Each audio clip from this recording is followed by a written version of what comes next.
How's it going, everyone? Want to go over a couple of things in this video. We have a PlayStation Plus Extra Day 1 title that has been revealed, and that is the release of Humanity on a PlayStation 4 and 5, and again, it will be available directly on the PlayStation Plus Extra catalog. We'll talk about that, and also a pretty notable acquisition being made by Sony, a studio that they've worked with in the past before, but now they have welcomed them into PlayStation Worldwide Studios family. We'll talk that at the end of this video. But first of all, Humanity will be launching for PlayStation 5, PlayStation 4, and PC via Steam on May the 16th, and it will be coming directly to PlayStation Plus Extra on day 1, which I really like to see. Again, I've talked about it in the past before, but when it comes to PlayStation Plus Extra, I'm never going to assume that it's going to be at the level of Game Pass. I know I'm a broken record with this, but we see that on social media all the time. Oh, PS Plus Extra isn't as good as Game Pass.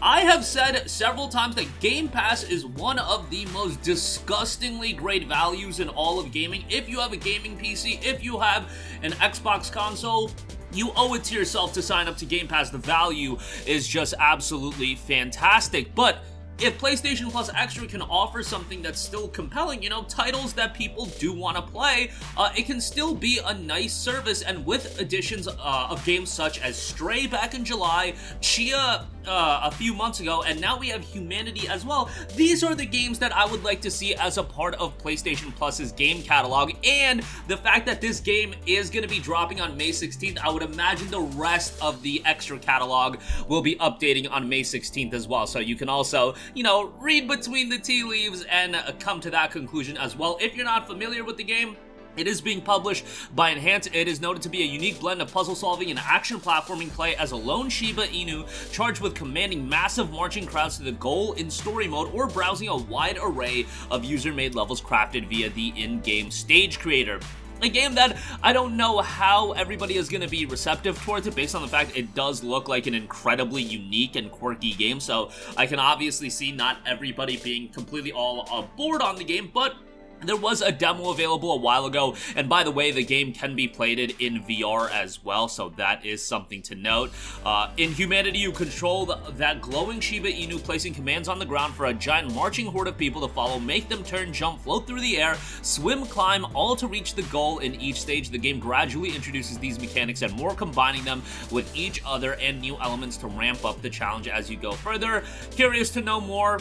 There is a trailer that they noted that was posted during February's State of Play. There's a lot more information about the game. I'll leave a link in the description box below where you can have a lot more insight onto it. But again, games at this level is something I'd like to see in PlayStation Plus's game catalog, because I feel like a game like Chia, that game being a part of PS Plus Extra did expose it to a larger number of people that wouldn't have played the game.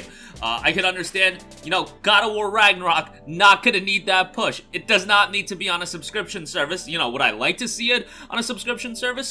Sure, selfishly so, but I understand why Sony does the business model that they do currently, but still, Humanity, nice addition to the PlayStation Plus game catalog. Alright, moving on from that, definitely want to talk about Sony Interactive Entertainment's acquisition of Firewalk Studios, and now we also do know that they are currently working on a AAA multiplayer game, so that is pretty exciting as well. I'm excited to announce that we've expanded our relationship with Firewalk Studios and are thrilled to welcome them to PlayStation Worldwide Studios. That was coming from Herman Hulst on a PlayStation blog post. Firewalk is home to a remarkably talented team of creatives who have launched some of gaming's most celebrated experience, and they're already hard at work on their first original AAA multiplayer game for PlayStation. Since announcing our publishing partnership with Probably Monsters and Firewalk in 2021, we continue to be impressed by the team's ambition to build a modern multiplayer game that connects players in new and innovative ways. The studio shares our passion for creating inspiring worlds grounded in exceptional gameplay, and we want to continue to invest in their mission. We're excited for Firewalk to bring their technical and creative expertise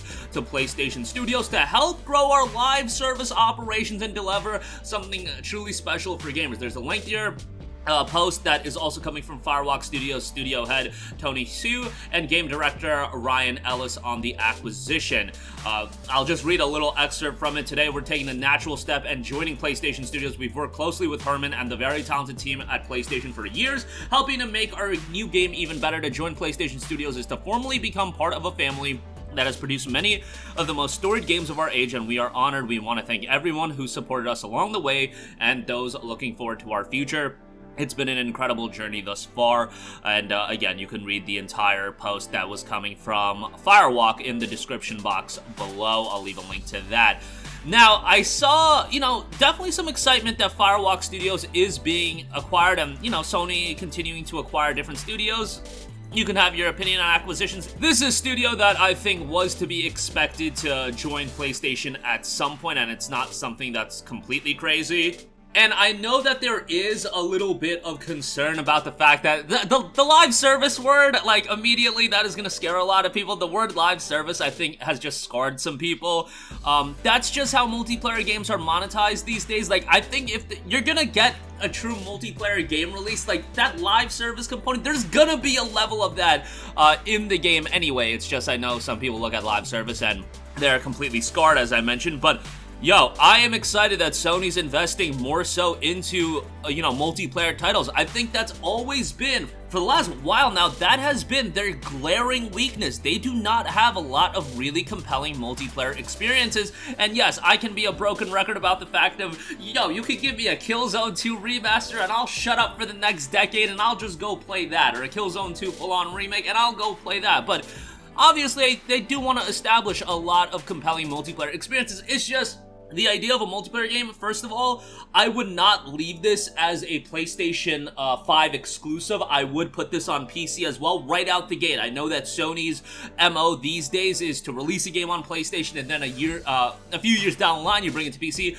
But no, live service games, they are the service within themselves. You don't need those games to sell you PlayStation consoles. Let God of War do that, let Spider-Man do that. Those games, what you need to do is you just need to get as many people possible as playing those games. And that's a lot easier said than done, because there are games that are multiplayer focused that turn out to be really good. But guess what? They just don't click on a commercial level or a player-based level, and ultimately that player base is going to dwindle over time. Now, player bases are always going to dwindle to an extent, but you need to stabilize at a healthy level where that's going to make the game consistent through a long period of time, because ultimately I foresee these multiplayer titles to be ones that they want to keep around for a while, and yeah, to do that you need a large player base, and giving yourself another handicap by restricting it just to PlayStation, that's an issue. I would say if you can, put it on Xbox as well.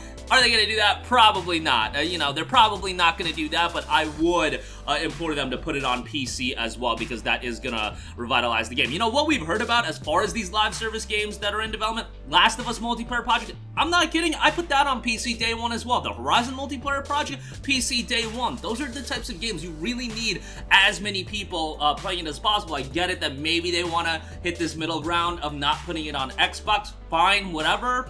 I don't foresee that happening, and I foresee these games not being targeted as system selling titles, but they want to cultivate an audience that are playing these games, and you need those types of titles on PC as well. I would even say that for a lot of these games, we have to see how they're going to be done, but I foresee there being more traction on PC than there is even on consoles day one. That's just, multiplayer games sometimes do resonate a lot stronger on PC, but as far as PlayStation goes, multiplayer titles have been a little bit lacking from an exclusive front. You still got Call of Duties that do huge numbers and whatnot, but from a in-house first-party developed title, it's been pretty limited, and I'll constantly go back to Killzone 2, that's a game that I spent an absurd amount of time with.